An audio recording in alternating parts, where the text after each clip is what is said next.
हरि ओं श्री गुरुभ्यो नमः परमगुरुभ्यो नमः श्रीमदानन्दतीर्थभगवत्पादाचार्य गुरुभ्यो नमः। नरसिंहोऽखिलज्ञानमतध्वान्तदिवाकरः जयत्यमितसज्ञानसुखशक्तिपयोनिधिः कल्याणाद्भुतगात्राय कामितार्थप्रदायिने श्रीमद्वेङ्कटनाथाय श्रीनिवासाय ते नमः। व्यासाय भवनाशाय श्रीशाय गुणराशये हृद्याय शुद्धविद्याय मध्वाय च नमो नमः। नौमिन्याय सुधादिकर्जरमुनीन् श्रीपादराट्सन्मणीन् व्यासार्यान् विविधागमब्धिविहरान् श्रीवादिराजानपि वन्दे हंसवरान् रघुत्तमगुरून् वैदग्ध्यवारां निधीन् श्रीसत्यव्रतराघवेन्द्रमुनिपान् सद्बोधसध्यानपान् सत्याभिज्ञकराब्जोत्थान् पञ्चाशद्वर्षपूजकान् सत्यप्रमोदतीर्थार्यान् नौमिन्यारसुधारतान् बन्धुस्त्वं गुरुरिष्टदैवतमिति त्वत्पादपङ्केरुहं प्राप्तं मां परिपालयेति सततं याचे निबद्धाञ्जलिः। चित्तं मद्गुणदोषचिन्तनविधौ नूनं मनाङ्मा कृताः श्रीसत्यात्मगुरो त्वदङ्घ्रियुगलं हित्वा न मे सद्गतिः। विद्यापीठविधातारं विद्यावारिधिचन्दिरं विद्यार्थिवत्सलं वन्दे महामहिमसद्गुरुं। सृष्टिस्थित्यप्ययेहानियतिदृशितमो बन्धमोक्षाश्चर्यस्मात् अस्य श्रीब्रह्मरुद्रप्रभृतिसुरनरद्वीषशत्रुत्मकस्य विष्णोर्व्यस्ताः समस्ताः सकलगुणनिधिः सर्वदोषव्यपेतः पूर्णानन्दाव्ययो गुरुरपि परमश्चिन्तयेतं महान्तं। जन्माद्यस्य यतोऽन्वरादितरतश्चार्थेष्वभिघ्नस्वराट् तेने ब्रह्महृदाय आदिकवरे मुह्यन्ति यं सूरयः। तेजोवारिमृधां यथा विनिमयोरत्र त्रिसर्गो मृषा धाम्ना स्वेन सदा निरस्तकुहकं सत्यं परं धीमहि। निगमकल्पतरोर्गलितं फलं शुकमुखादमृतद्रवसंयुतं पिबत भागवतं रसमालयं मुहुरहो रसिका भुवि भावुकाः। यं प्रव्रजन्तमनुपेतमपेतकृत्यं द्वैपायनो विरहकातर आजुहाव पुत्रेति तन्मयतरातरवोऽपि नेदुस्तं सर्वभूतहृदयं मुनिमानतोऽस्मि। नारायणं नमस्कृत्य नरं चैव नरोत्तमं देवीं सरस्वतीं व्यासं ततो जरमुदीरयेत्। स्वस्त्यस्तु सतामखिलसन्मङ्गलानि सन्तु श्लोकैकश्रवणपठनमात्रेण कथा वक्तुश्च श्रोतॄणां निखिलकलिकृतकल्मषापनोदनपटुधरे धर्माद्यखिलपुरुषार्थसाधनीभूते श्रीमद्भागवते अद्य कथा प्रारंभे सति यत्किंचित् पूर्वकथा प्रमेयानुवादः। हरिः ओं हरिः ओं हरिः ओं। ధర్మరాజు పరీక్షితుణ్ణి సామ్రాజ్యంలో అభిషేకించి పాండవులందరూ కూడా తనువును త్యజించిన తరువాత మహాభాగవతుడైన పరీక్షిన్ మహారాజు ప్రజారంజకంగా రాజ్యాన్ని పరిపాలిస్తూ ఉన్నాడు. ప్రజారంజకంగా రాజ్యంలో ఉండి అంతఃపురంలో ఉండి రాజ్యాన్ని పాలించడం మాత్రమే కాదు, ఏ చోట ఎవరెవరికి ఎవరెవరి వల్ల బాధ కలుగుతుందో పీడ కలుగుతుందో దాన్ని కనిపెట్టడం కూడా రాజు బాధ్యత. ఎవరికో దాన్ని అప్పగించలేదు, దాన్ని స్వయానా తను చూసుకోవాలి. ఎందుకంటే తను చేసిన పని మంచి పని అవుతుంది. ఇంకొకరితో పనిని మనం చేయిస్తే ఆ పనిలో ఏదో ఒక చెడు కనిపిస్తుంది మనకు. ఆ పని శాంతంగా అవ్వదు, ఆ పని నిరాటంకంగా అవ్వదు.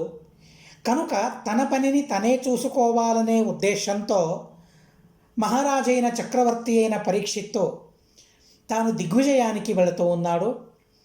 ఎవరెవరైతే కరాన్ని ఇవ్వకుండా ఉన్నారో, ట్యాక్స్ ఇవ్వకుండా మిన్నకున్నారో వారందరినీ శాసించి వారి నుండి కరాన్ని స్వీకరించి ముందుకు వెళుతూ ఉన్నారు. ఎవరైతే మహాభగవద్భక్తులైనారో, భగవంతుణ్ణి స్తుతిస్తూ ఉన్నారో, ధర్మాన్ని పాలిస్తూ ఉన్నారో వారిని సంతోషపరుస్తూ వారిలో ఉత్సాహాన్ని నింపుతూ వారికి అనేక విధమైన దాన ధర్మాదులను చేస్తూ తను దిగ్విజయం చేస్తూ ఉన్న సందర్భాన గోమిథునాన్ని పరీక్షిన్ మహారాజు చూస్తూ ఉన్నాడు. ఒక ఆవు, మరో ఎద్దు. ఆ వృషభం తనకు ఒకే కాలు మిగిలింది. ఆ ఒంటి కాలిపై నిల్చునుంది. చూడండి, మనిషి ఓ జీవి ఎలాంటి సామర్థ్యాన్ని పొందగలదో. 3 కాళ్ళు లేవు, అసలు 3 కాళ్ళు లేవు, ఒక్క కాలిపైనే తను నిలబడింది. దాని గురించి ముందు విశ్లేషణ భాగవతం ఇస్తుంది.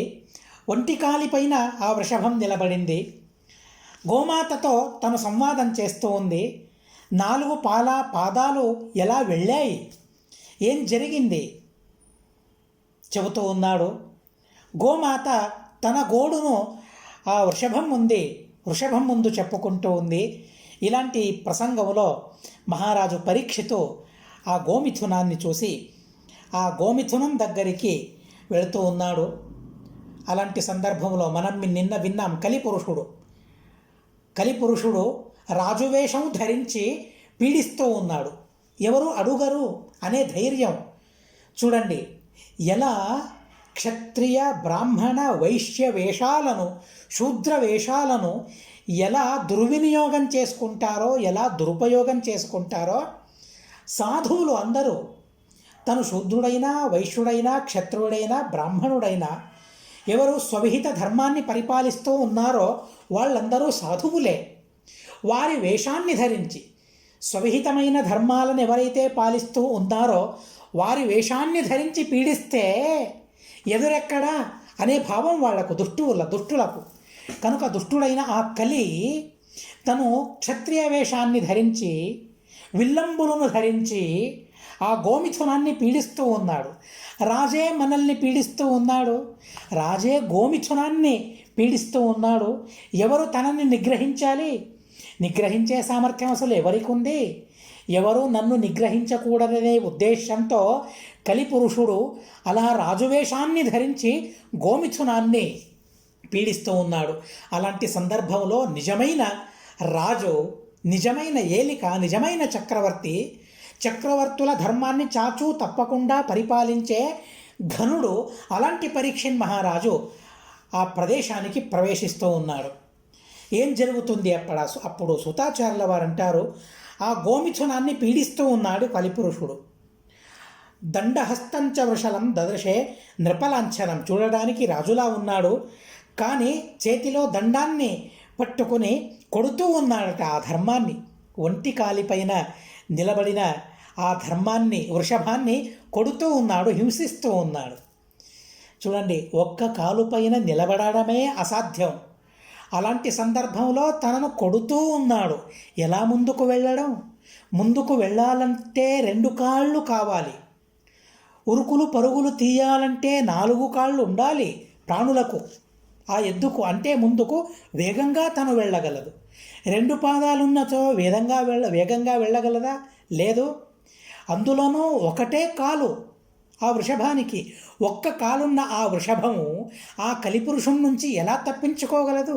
తప్పించుకోలేక, అనుభవించలేక ఆ దుఃఖాన్ని దిగమృంగుతూ ఆ వృషభం ఉన్న సందర్భంలో పరీక్షిత్ మహారాజు ప్రవేశించాడు. వృషం మృణాలధవలం మేహంతమివ బిభ్యతం వేపమానం పదైకేన సీదంతం శూద్రపీడితం. ఆ కలిపురుషుని పీడకు తాళలేక, దాన్ని సహించుకోలేక భయంతో తల్లడిల్లిపోతూ ఉంది. భయంతో తను పీడను వేస్తూ ఉంది. సహజసిద్ధంగా పీడను వేయడం లేదు, భయం కలుగుతూ ఉంది. ఆ భయంతో పీడను వేస్తూ ఉంది. ఇలా భీతమైన ఆ వృషభాన్ని కంటూ ఉన్నాడు. అలాగే అక్కడ గోమాతను తన కాలితో తంతూ ఉన్నాడు. చూడండి, ఒక చేత వృషభాన్ని దండంతో కొడుతూ ఉన్నాడు, మరో కాలితో అక్కడున్న గోమాత రూపంతో ఉన్న భూమాతను కాలితో తన్నుతూ ఉన్నాడు ఆ కలిపురుషుడు. ఇలాంటి ప్రసంగాన్ని చూసిన రథారూఢుడైన ఆ రాజు మేఘగంభీరమైన ధ్వనితో వింటిపైన అస్త్రాన్ని సంధించి ఆ పురుషుణ్ణి చంపాలనే ఉద్దేశంతో అడుగుతూ ఉన్నాడు, ఎవరు నీవు? ఎందుకని ఈ ప్రదేశంలో ఉన్నావు? నా ఏలికలో ఉన్న ప్రాంతం ఇది. నా ఏలికలో ఏ ప్రాణికి అపచారం కలగకూడదు, ఏ ప్రాణికి హింస కలగకూడదు. కానీ నేను ఏ రాజ్యాన్ని, ఏ దేశాన్ని పరిపాలిస్తూ ఉన్నానో అలాంటి భారతావనిలో గోమిథునానికి అన్యాయం జరుగుతుందా? గోమిథునానికి హింస జరుగుతుందా? దీన్ని నేను సహించలేను. నిన్ను నేను సంహరిస్తాను అని విల్లంబులను చూపిస్తూ తనను భయపెడుతూ రాజు అడుగుతూ ఉన్నాడు, ఎవరు నువ్వు? నరదేవుని వేషంలో ఉన్నావు, రాజు వేషంలో ఉన్నావు, కానీ రాజని నాకు అనిపించడం లేదు. రాజుల లక్షణాలే వేరే ఉంటాయి. ఆ రాజుల లక్షణాలు నీలో కనబడటం లేదు. రాజుకు ఉండవలసిన లాంఛనాలున్నాయే తప్ప, విల్లంబులను ధరించావే తప్ప రాజుకు కావలసిన లక్షణాలు అసలు నీలో కనబడటం లేదు. నువ్వు నిజంగా రాజువు కావు. రాజువు కాని నువ్వు రాజు వేషాన్ని వేసుకుని ఆ గోమిథునాన్ని హింసిస్తూ ఉన్నావే, నిన్ను ఈ క్షణంలో నేను సంహరిస్తానని చెబుతూ అంటాడు. కృష్ణుడు లేరనుకున్నావా? పాండవులు లేరనుకున్నావా? పాండవులు లేరని, కృష్ణుడు లేరని వీరవిహారం చేస్తూ ఎవరిని ఎలా హింసించినా తగును అనుకున్నావా? ఎవరిని ఎలా హింసించినా అడిగేవారు లేరనుకున్నావా? అడిగే ధైర్యం వారు లేరనుకున్నావా? ఏమనుకున్నావు అసలు నీవు? పాండవులు లేరనా నీ ధైర్యం? కృష్ణ పరమాత్ముడు లేడనా నీ ధైర్యం? ఆ కృష్ణ పరమాత్ముని చేత సంరక్షితుడైన పరీక్షితుడు నీ ఎదురుగా ఉన్నాడు. పాండవుల సంతానం నీ ఎదురుగా ఉంది. పాండవులు లేరని, కృష్ణుడు లేడని నీలో ఇంతటి ధైర్యమా? కృష్ణుని అనుగ్రహం కలిగిన పరీక్షితు నీ ముందున్నాడు. పాండవుల ధైర్యాన్ని, పాండవుల సత్వాన్ని, పాండవుల అత్యద్భుతమైన పరాక్రమాన్ని సంపాదించుకున్న పరీక్షణ్ మహారాజు నీ ఎదురుగా ఉన్నాడు. హెచ్చరిక అని రాజు చెబుతూ ఉన్నాడు. సాధు ప్రాణులను హింసిస్తూ శోకం కలిగేలా చేస్తూ ఉన్నావే, నిన్ను సంహరించడం న్యాయమని తను ఆ వృషరూపేణ కిం కశ్చిద్దేవో నా కరివేదయన్ ఇలా ఆ కలిపురుషుని హెచ్చరిస్తూ, కలిపురుషుణ్ణి భయపరుస్తూ ధర్మాన్ని, వృషభ రూపంలో ఉన్న ఆ ధర్మాన్ని అడుగుతూ ఉన్నాడు రాజు. స్వామిన్, నువ్వెవ్వరు? నాకు అనిపిస్తూ ఉంది నువ్వు ధర్మానికి ప్రతిరూపానివని నాకు అనిపిస్తుంది. ఏం జరిగింది? 3 కాళ్ళు ఎలా వెళ్ళాయి? ఒక్క కాలిపైన ఎలా నిల్చున్నావు నీవు? ఏం జరిగింది అసలు? ఆ విషయాన్ని నువ్వు చెప్పాలి. ఈ పరీక్షణ్ మహారాజు పరిపాలించే ఈ సామ్రాజ్యంలో ఏ సాధు ప్రాణులకు కూడా హింస కలగకూడదు అనే సంకల్పంతో నేనున్నాను. నీకు అసలు ఎవరి నుండి హింస కలిగింది? ఎవరి నుండి ఇలాంటి దురవస్థ నీకు కలిగింది? దాన్ని చెప్పమని అడుగుతూ ఉన్నాడు. అలాంటి వారిని నేను నిగ్రహిస్తాను. అలాంటి దుష్టులను నిగ్రహించేందుకే నేను రాజుగా అభిషిక్తుడనయ్యాను. ధర్మరాజు చేత రాజ్యాభిషిక్తుడైన వాడిని నేను. శ్రీకృష్ణ పరమాత్మని అపేక్ష చేత రాజునైన వాడిని నేను. కనుక ఆ దుష్టలను నిగ్రహించగలను. ఆ సామర్థ్యం నాలో ఉంది. ఎవరి వల్ల మీకు ఈ అపచారం కలిగిందో దాన్ని చెప్పండి ధర్మాన్ని అడుగుతూ ఉంటే ధర్మం అంటుంది, రాజు అంటూ ఉన్నాడు, యస్య రాష్ట్రే ప్రజా మాతర హింసంతే సద్వసాదుభిః తస్య మత్తస్య నశ్యంతి కీర్తిరాయుర్భగోగతి. నీకు హింస కలుగుతుందని మాత్రమే నేనిలా ఆరాటం చెందటం లేదు, ఈ పోరాటాన్ని సంధించడం లేదు నేను. ఎందుకని ఆ కలిపురుషుని పైన పోరాటాన్ని ప్రకటిస్తూ ఉన్నానో, అతన్ని సంహరిస్తానని, మిమ్మల్ని హింసించిన వారిని సంహరిస్తానని ఎందుకోసం ప్రతిజ్ఞ చేస్తూ ఉన్నానో తెలుసా? మీ సంరక్షణ మాత్రమే కాదు, ఎవరి రాజ్యంలో సాధుప్రాణులకు హింస కలుగుతుందో ఆ రాజులో 4 ధర్మాలు నాశమవుతాయట, 4 గుణాలు నాశమవుతాయని స్వయంగా రాజు చెబుతూ ఉన్నాడు. ఎవరి రాష్ట్రంలో సాధుప్రాణులకు హింస కలుగుతుందో, హింస అంటే ఏదో చిన్న మోతాదులో కాదు, పెద్ద మోతాదులో సాధుప్రాణులకు హింస కలుగుతుందో అలాంటి రాజులో కీర్తి తగ్గిపోతుంది, నష్టమవుతుంది, తన ఆయుష్యం తగ్గిపోతుంది, తన సౌభాగ్యం నశించిపోతుంది, తనకు కలగాల్సిన పారలౌకిక ప్రయోజనం ఏదైతే ఉందో ఆ పారలౌకిక ప్రయోజనం కూడా నష్టమైపోతుంది. కనుక స్వార్థం కూడా ఇందులో ఉంది. నన్ను నేను సంరక్షించుకోవాలి, నా కీర్తిని నశించకుండా, నాశం చెందకుండా చూసుకోవాలి, నా ఆయుష్యం దీర్ఘంగా ఉండాలి, నాకు సౌభాగ్యం ఉండాలి, పారలౌకిక సుఖం కూడా నాకు ఉండాలి, దాన్ని అలా సంరక్షించుకోవాలి. కనుక నిన్ను హింసించేవారెవరు అని చెబితే వాళ్లను అరికట్టి, వాళ్లను కట్టడి చేసి, వాళ్లను నిగ్రహించి, వాళ్లను సంహరించి, వారి ద్వారా మరెవరికీ హింస కలగకుండా నేను చూసుకోవచ్చు. కనుక ఎవరు నిన్ను హింసించేది చెప్పమని అడుగుతూ ఉన్నప్పుడు మళ్ళీ నీ 3 కాళ్ళు ఎలా వెళ్ళిపోయాయి దాని గురించి కూడా చెప్పమంటే అప్పుడు ఆ ధర్మరూపంలో ఉన్న అంటే వృషభ రూపంలో ఉన్న ఆ ధర్మాభిమాని దేవత చెబుతూ ఉంది, ఏంటయ్యా రాజా, అన్నీ తెలిసిన వాడివి కదా నువ్వు, అన్నీ తెలిసిన నీకు నా 3 కాళ్ళు ఎలా పోయావో తెలియదా? తెలుసుకోలేకపోతూ ఉన్నావా? తెలుసుకో, ఆలోచించు. నేనెందుకు చెప్పేది? నా కాళ్ళు ఎలా వెళ్ళాయని నువ్వే ఆలోచించి నిర్ధారణ చేసుకుని నాకు న్యాయం కలగజేయమని ఆ వృషభం అడుగుతూ ఉన్నప్పుడు తను ఆలోచిస్తూ ఉన్నాడు. రాజు ఎలా వెళ్ళాయి, ఏం జరిగింది, అసలు ఏం జరుగుతూ ఉంది అనే దాన్ని గురించి ఆలోచిస్తూ రాజు ఉన్నాడు. ఆలోచిస్తూ చెబుతూ ఉన్నాడట, నిజమే, 4 కాళ్లతో ధర్మం ఉండాలి. ధర్మానికి 4 కాళ్ళు ఉన్నప్పుడే, 4 పాదాలతో ధర్మం నడుస్తూ ఉన్నప్పుడే రాజ్యం సుభిక్షంగా సుక్షేమంగా ఉంటుంది. ఎప్పుడు ధర్మం 4 కాళ్లతో నడిచింది అంటే త్రేతాయుగంలో ధర్మం 4 కాళ్లతో నడిచేది. క్రమంగా కృతయుగంలో ధర్మం 4 కాళ్లతో నడిచింది. క్రమంగా ఒక్కో కాలు వెళ్ళింది. చివరికి కలియుగంలో 1 కాలు మాత్రమే మిగిలింది.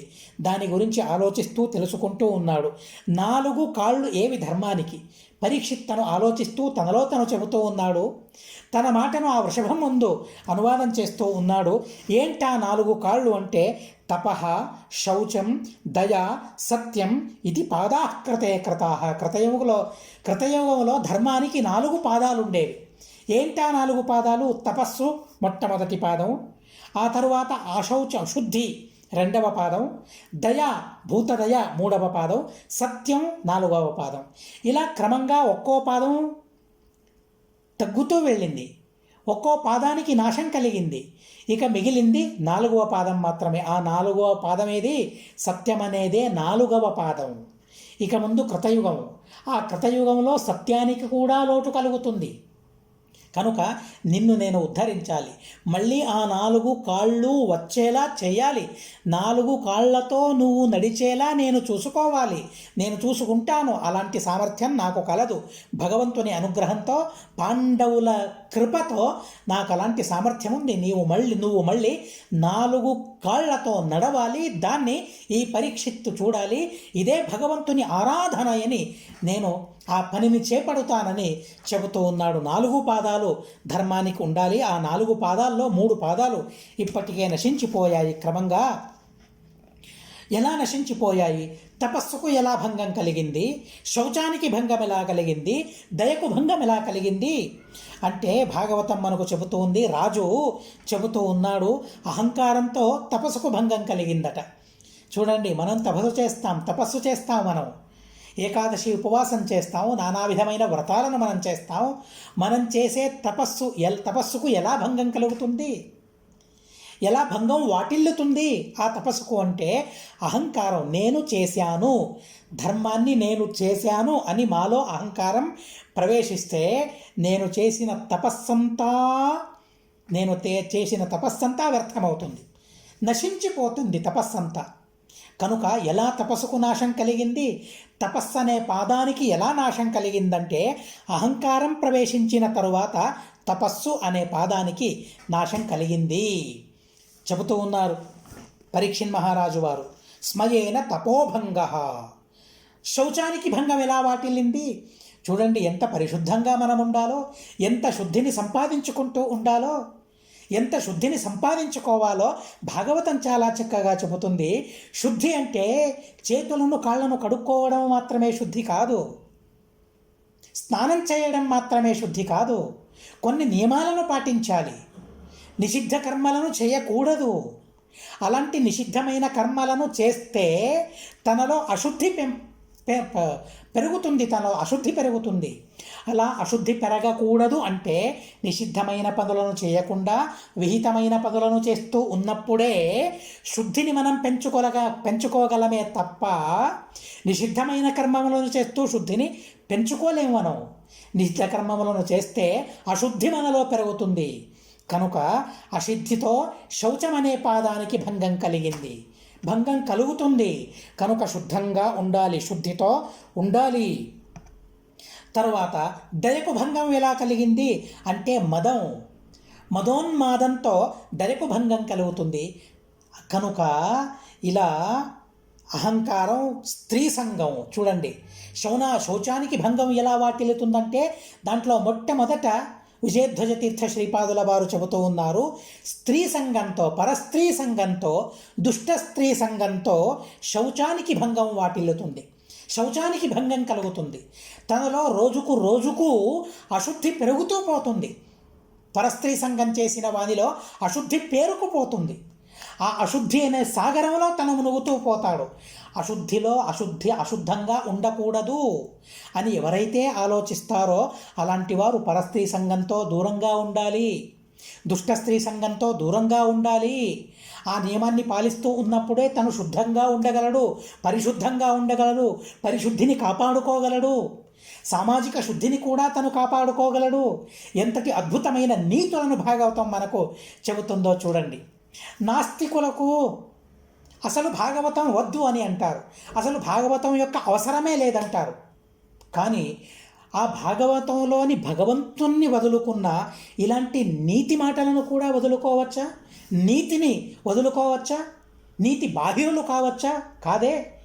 కనీసం ఆ నియమాలను పాటిస్తే చాలు, భగవంతుని పైన భక్తి పెరుగుతుంది, భగవంతుని అస్తిత్వం గురించి మనకు తెలుస్తుంది.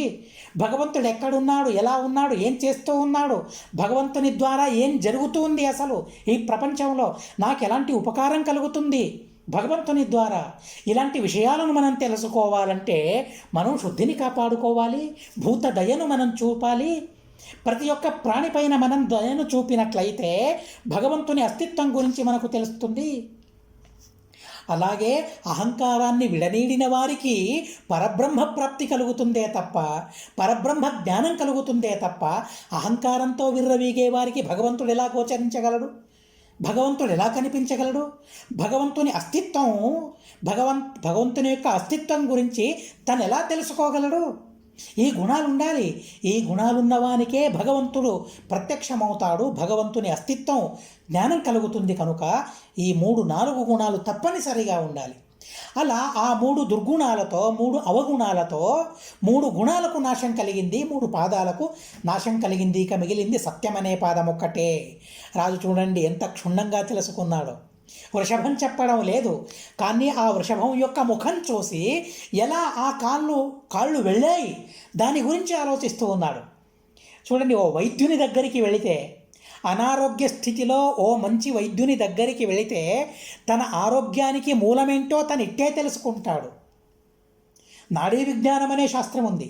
తన నాడిని పట్టుకుని ఆ శబ్దంతోనే, నాడి ద్వారా తనే శబ్దాన్ని వినగలుగుతున్నాడో ఆ శబ్దం ద్వారా తనలో కలిగిన లోపం ఏంటి, ఏ లోపంతో తనకు ఆరోగ్యం అంతరించిపోయింది, అనారోగ్యం తనకు కలిగిందని ఆ నాడీ విజ్ఞానంతోనే తను పసిగట్టగలడు. అలాంటి అద్భుతమైన వైద్యులు ప్రపంచంలో ఉన్నారు. అలాంటి అద్భుతమైన వైద్యుడు ఈ పరీక్షిత్ మహారాజు.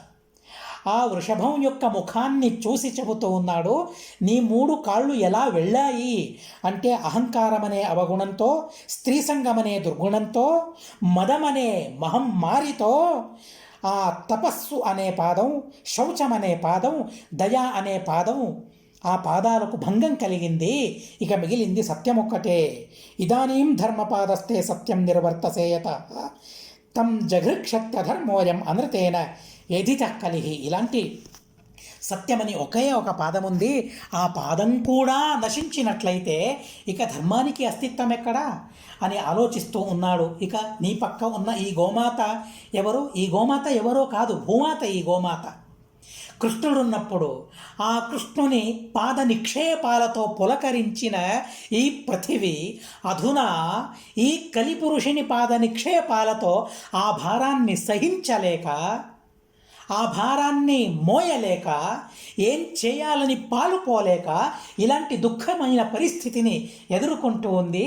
మీ ఇద్దరికీ సుఖం కలిగేలా ఈ కృష్ణ భగవానుని భక్తుడైన పరీక్షిత్ మహారాజు మీకు సుఖం కలిగేలా చూసుకుంటాడు. ఇది నా ప్రతిజ్ఞ, ఇది నా సంకల్పం అని ఆ గోమిథున సమక్షంలో పరీక్షన్ మహారాజు ప్రతిజ్ఞ చేస్తూ ఉన్నాడు. ఇయంచ భూర్భగవత న్యాసితోరుభరా సతి శ్రీమద్భిస్తత్పదన్యాసై సర్వతః కృత కౌతుక. ఇప్పుడు ఈ కలిపురుషుని పాద నిక్షేపంతో ఆ భారాన్ని సహించలేక దుఃఖిస్తూ అబ్రహ్మణ్యులైన గుణాలే లేని దుర్గుణాలతో పరిపూర్ణులైన రాజులు నన్ను ఏలుతారు, నన్ను పరిపాలిస్తారిక ముందు అనే బాధను సహించలేక తట్టుకోలేక ఇలా కన్నీరు మున్నీరుగా మారిపోయింది ఈ గోమాత. మీ ఇద్దరికీ సుఖం కలిగేలా నేను చూసుకుంటాను. సూతాచార్యుల వారు అంటారు, ఇలా ఆ వృషభాన్ని మరియు గోమాతను సాంత్వన పరిచి సమాధానపరిచి మహారథికుడైన ఆ పరీక్షన్ మహారాజు ఆ కలిపురుషుణ్ణి నిగ్రహించడం కోసమని, కలిపురుషుణ్ణి సంహరించడం కోసమని బాణాన్ని వింటి పైన ఎక్కు పెడితే నన్ను సంహరిస్తాడితను, ఇతని ప్రభావాన్ని నేను తట్టుకోలేకపోతూ ఉన్నాను, తన బలం ముందు నా బలం ఎలాంటిది, కనుక తన బలం ముందు నాకు అసలు బలం లేదు అని ఉరుకులు పరుగులతో కలిపురుషుడొచ్చి ఆ పరీక్షన్ మహారాజు కాలికి నమస్కారం చేస్తూ ఉన్నాడట. అలాంటి సందర్భంలో రాజు చెబుతాడు, నతే గుడాకేశ యశోధరాణం బద్ధాంజలిర్భో భయమస్తి కించిత్ నవర్తితవ్యం భవతా కథంచిత్ క్షేత్రే మదీయే త్వమధర్మబంధు. కలి, నువ్వు నమస్కరించావు, చేతులను జోడించావు, కనుక బ్రతికిపోయావని అంటూ ఉన్నాడు. ఏ పరీక్షన్ మహారాజు పాండవుల వారసుడో అలాంటి పాండవుల వారసుడైన పరీక్షన్ మహారాజు చేతులను బంధనం చేసి నమస్కరిస్తూ శరణు వేడిన వారికి వారిని సంహరించడు, వారికి ఏ విధమైన భయం కలిగించడు. కనుక నేను నీకో మాట చెబుతూ ఉన్నాను, నేను పరిపాలించే ఈ సామ్రాజ్యంలో నువ్వు ఉండకూడదు, నీకు వాసం లేదు, నీకు నివాసం నా రాజ్యంలో లేదు, నా నివాసాన్ని వదిలి నువ్వు దూరంగా వెళ్ళిపోవాలి అని శాసిస్తూ ఉన్నాడు. త్వాం వర్తమానం నరదేవదేహేషు అనుప్రవృత్తో యమధర్మయూథ లోభోనృతం చౌర్యమనర్యమోహో జ్యేష్ఠా చ మాయా కలహశ్చ దంభః. ఈ రాజ్యంలో నువ్వు ఉన్నట్లయితే లోభం పెరుగుతుంది, అసత్యవాంతులవుతారు జనులందరూ, చౌర్య నిరుతులవుతారు, దొంగలించడాన్ని ప్రారంభిస్తారు, కనుక అహంకారం పెరిగిపోతుంది, దుర్గుణాలన్నీ అభివృద్ధమవుతాయి. నా సామ్రాజ్యంలో అలాంటి దుర్గుణాలకు ప్రవేశం ఉండకూడదు, ప్రవేశం లేదు అలాంటి దుర్గుణాలకు. కనుక నువ్వు ఇప్పుడే ఎక్కడికి వెళతావో తెలియదు, కానీ నా దేశం నుంచి నువ్వు దూరంగా వెళ్ళిపోవాలి అని చెబుతూ, ఎంతటి అద్భుతమైన దేశం ఇది, బ్రహ్మావర్తని దేశం. అంటే బ్రహ్మ గురించి ఆవర్తన చేసే ఋషులు మునులు ప్రజలు కలిగిన దేశం ఇది, బ్రహ్మావర్త ప్రదేశం ఇది. భారత భూమి అంటే సామాన్యమైనది కాదు. బ్రహ్మను గురించిన ఆవర్తనలు ఏ ప్రదేశంలో ఉన్నాయో ఆ దేశం బ్రహ్మావర్త దేశం ఇది. గుణపరిపూర్ణమైన వాడు భగవంతుడు. అనంత గుణములతో పరిపూర్ణమైన భగవంతుని గురించిన చర్చలు నిరంతరం ఏ దేశంలో జరుగుతూ ఉన్నాయో అలాంటి దేశంలో కలి ప్రవేశమా? ఇది సాధ్యమా? ఇది తగునా? కలిపురుష, ఇదే నీకు హెచ్చరిక. నా రాజ్యంలో ఉండకూడదు, ఈ బ్రహ్మావర్తంలో నీకు చోటు లేదు, ఈ బ్రహ్మావర్తంలో చోటు లేదు. చోటు లేదని తెలిసినా ఇక్కడ నువ్వు చోటును వెతుక్కుంటే నీకు చేటు కలగడం తప్పదు, దీన్ని నువ్వు గమనించాలి అని రాజు తనను హెచ్చరిస్తూ ఉన్నాడు, తనని భయపెడుతూ ఉన్నాడు. అలాంటప్పుడు కలిపురుషుడు అంటాడు, నేను నిన్ను శరణు వేడానయ్యా రాజా, నేను నిన్ను శరణు వేడాను, నాకు ఉండడానికి స్థానం కావాలి. నేను ఎటు వెళ్ళినా అక్కడ నువ్వు వస్తావనే భయంతో నేను బ్రతుకుతాను. అక్కడికి రావని నియమం ఉందా? అక్కడికి వచ్చి ఈ స్థానాన్ని కూడా వదిలి వెళ్ళమని చెబితే నేనక్కడ నివసించేది, నాకు నివాసం కావాలి, జీవించడానికి, బ్రతకడానికి, ఉండడానికి నాకు స్థానం కావాలి, నాకు ఇల్లు కావాలి. ఎక్కడని నేనుండను. ఎక్కడికి వెళ్ళినా నీ తలంపుతోనో భయభీతుడనై నేను వెళుతూ ఉండాలే తప్ప ఒక్క చోటు అనేది నాకుందా ప్రపంచంలో? లేదే. నీ భయంతోనే ఎటు వెళ్ళినా నీ భయమే నన్ను వెంటాడుతూ ఉన్నప్పుడు ఎక్కడని నేను సుఖంగా ఉండగలను? నీకు శరణు వేడిన నాకు ఓ సుభద్రమైన నివాసం ఉండాలి, అలాంటి నివాసాన్ని నువ్వే కల్పించమని రాజుకు ప్రార్థించినప్పుడు రాజు చెబుతూ ఉన్నాడు, సరే నీకు 4 స్థానాలను నేను ఇస్తాను. ఆ 4 స్థానాన్ని విడిచి 5వ స్థానంలో నువ్వు ఉండకూడదు అని చెబుతూ ఉన్నాడు. ఏది ఆ 5 స్థానాలు అంటే ద్యూతం. ఎవరైతే ద్యూతాన్ని ఆడుతారో, ద్యూతం అనే ఆటలో నువ్వు ఉండాలి. అధార్మికమైన ఆటలు ఏవైతే ఉన్నాయో ఆ ఆటల్లో నువ్వు ఉండాలి. ద్యూతం. పానం, మదిరాపానం, మద్యపానం ఏదైతే ఉందో ఆ మద్యపానంలో నువ్వు ఉండాలి. 2వ స్థానం ఇది. స్త్రియ, దుష్టులైన స్త్రీలు ఎవరైతే ఉన్నారో వాళ్ళలో నువ్వు స్థానాన్ని సంపాదించుకోవాలి. సూన, ఎక్కడ హింస ఉంటుందో అక్కడ నువ్వు ఉండాలి. 4 స్థానాలను నేను నీకు ఇస్తూ ఉన్నాను సుఖంగా. ఆ 4 స్థానాలలో నువ్వు ఉండాలి. దాని నుంచి, ఆ స్థానాల నుండి నువ్వు బయటికి రాకూడదు అని నిర్బంధం చేస్తూ ఉన్నాడు రాజు. ఆ చోటు నుండి, ఆ స్థానం నుండి నువ్వు బయటికి రాకూడదు. లాక్డౌన్ ఎలా చేస్తూ ఉన్నారో ఇప్పుడు, ఆ రోగం అంటిన వారికి బయట తిరగకూడదనే హెచ్చరిక ఎలా చేస్తూ ఉన్నారో, అలా సీల్ డౌన్ చేస్తూ ఉన్నారో, అలాగే మహారాజైన పరీక్షిత్తు ఆ కలిపురుషునికి సీల్ డౌన్ చేస్తూ ఉన్నాడు. ఏ స్థానంలో నువ్వు ఉండాలి? ఈ 4 స్థానాల్లోనే నువ్వు ఉండాలి. ఆ 4 స్థానాల నుండి బయటికి అసలు రాకూడదు. ఎక్కడైనా కనిపిస్తే నిన్ను చంపక తప్పదు అని ఆ కలిపురుషుణ్ణి భయపెడుతూ ఉన్నాడు. అప్పుడు కలిపురుషుడు అంటాడు, 4 స్థానాలా? ఎవరైనా ఎంతో కొంత వ్యాపారం చేసినప్పుడు కొసరుగా మరికొంత అడుగుతారు. అలా బుద్ధితో ఆ కలిపురుషుడు మరో స్థానాన్ని అడుగుతూ ఉన్నాడు. 4 నాకు ఇంకో స్థానం కూడా నాకు కావాలి అని అన్నప్పుడు, అధర్మంతో సంపాదించిన, అధర్మాత్ముల బంగారం ఏదైతే ఉందో, సువర్ణం ఏదైతే ఉందో, అధార్మికులు సంపాదించిన స్వర్ణంలో అధర్మంతో సంపాదించిన స్వర్ణం బంగారం, అధార్మికులు సంపాదించిన సువర్ణం. ఈ స్వర్ణంలో, ఇలాంటి బంగారంలో నీకు మరో స్థానాన్ని నేను ఇస్తూ ఉన్నాను. ఈ 4 స్థానాలు తప్ప 5వ స్థానానికి, 6వ స్థానానికి నువ్వు వచ్చినట్లయితే నువ్వు చనిపోక మానవు. ఆ రోజే నీకు మరణం. దీన్ని గుర్తించుకోమని ఆ కలిపురుషుణ్ణి హెచ్చరిస్తూ ఉన్నాడు. తర్వాత ఆ 5 స్థానాలలో ఇమిడిపోయాడు ఆ కలిపురుషుడు. ఆ వృషభానికి 4 పాదాలు లేవు, ఒకే ఒక్క పాదం ఉంది. సత్యమనే ఒకే ఒక్క పాదం ఉంది. కానీ తను ధర్మాన్ని అంతటా ప్రవృద్ధిపరుస్తూ, ధర్మానికి అభివృద్ధి కలగజేస్తూ ఆ వృషభానికి మళ్ళీ 4 పాదాలు కలిగేలా చేసిన ఘనత పరీక్షిత్ మహారాజుదని చివరికి భాగవతం మనకు చెబుతోంది. ఎలాంటి అద్భుతమైన వ్యాపారమో చూడండి. వెళ్ళిపోయిన 3 కాళ్లను మళ్ళీ తెప్పించాడట. అంటే మళ్ళీ భూతదయ అందరూ చేయాలని తను శాసించాడు. అందరూ భూతదయ చేయాలి, అందరి ప్రాణులపైన దయను కనిపించాలి. ఎవరూ స్త్రీ సంగం చేయకూడదు, పరిశుద్ధంగా ఉండాలి, శౌచాన్ని సంపాదించుకోవాలి. ఇలా శౌచాన్ని సంపాదించుకోవాలి అని అందరికీ చెప్పాడు. తపస్సును చేయాలి, అందరూ తపస్సును చేయాలి. ఎవరూ అహంకారంతో ఉండకూడదు, విర్రవీగకూడదు. కనుక అహంకారాన్ని వదులుకొని తపస్సును అభివృద్ధి చేసుకోవాలి. స్త్రీ సంగమే మొదలైన అవిహితమైన కర్మముల నుండి తప్పించుకుంటూ, అవిహితమైన కర్మములను చేయకుండా శౌచాన్ని సంపాదించుకోవాలి, శౌచాన్ని అభివృద్ధి పరచాలి. అలాగే మదంతో దూరంగా ఉండి మదోన్మత్తులు కాకుండా ఆ దయను మళ్ళీ పెంచుకోవాలని చెబుతూ ఆ ధర్మానికి మళ్ళీ 4 పాదాలు వచ్చేలా ఆ మహాపురుషుడైన పరీక్షిత్ మహారాజు చేశాడనే వృత్తాంతాన్ని భాగవతం మనకు చెబుతోంది.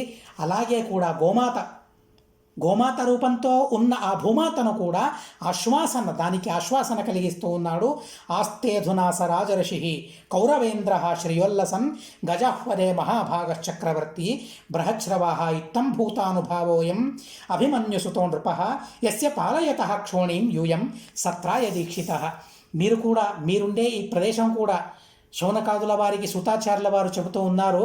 అసలు ఈ నైమిషారణ్యానికి ఎందుకని ప్రవేశించలేదు అంటే, మహాభాగవతుడైన పరీక్షితు ఆ కలిని నిగ్రహించాడు కనుక తనకు ప్రవేశం లేక ఈ నైమిషారణ్యంలో తన ప్రవేశం కలగలేదు, తను ప్రవేశించలేదు. కనుక ఇలా మీరు 1000 సంవత్సర సత్రాన్ని మీరు సుఖంగా నిర్వర్తించగలుగుతున్నారు. ఆ పరీక్షిత్ మహారాజు కలిని నిగ్రహించలేకపోనట్లయితే మీకు ఇలాంటి సందర్భం కలిగేదా? లేదే. కనుక ఈ 1000 వెయ్యి సంవత్సరాల సత్రానికి ప్రధాన కారణమైన వాడు ఆ రాజు. ఆ రాజు కలిని నిగ్రహించాడు కనుక మనమందరం ఈరోజు సుఖంగా ఈ సత్రాన్ని నిర్వర్తిస్తూ ఉన్నామనే విషయాన్ని చెబుతూ ఉన్నాడు. సూతాచారులు వచ్చే వరకు సూతాచారుల వారు నైమిషారణ్యానికి విచ్చేశారు. ఆ ప్రసంగంలో పరీక్షిత్ మహారాజు ఈ దేహాన్ని, ఈ తనువును చాలించాడు. ఎందుకంటే అక్కడ శుకమహర్షుల వారు పరీక్షిత్ మహారాజుకు భాగవతాన్ని బోధించారు, సప్తాహాన్ని చేశారు. సప్తాహం జరిగిన తరువాత పరీక్షిత్ మహారాజు తనువును చాలించాడు. తనువును చాలించిన తరువాత నేను ఈ క్షేత్రానికి వచ్చి మీకు భాగవతాన్ని చెబుతూ ఉన్నాను. ఇప్పుడు ఆ మహారాజు లేడు, అయినా భయంతో కలి ఈ ప్రదేశాన్ని ప్రవేశించడం లేదు. కనుక చాలా సుఖంగా ఏ విధమైన అడ్డి ఆటంకాలు లేకుండా మనం ఈ జ్ఞానసత్రాన్ని నిర్వర్తిస్తూ ఉన్నాము. కనుక ఆ మహాప్రభువు అయిన మహాభాగవతుడైన పరీక్షితుని స్మరణం కూడా మనం చేయాలి.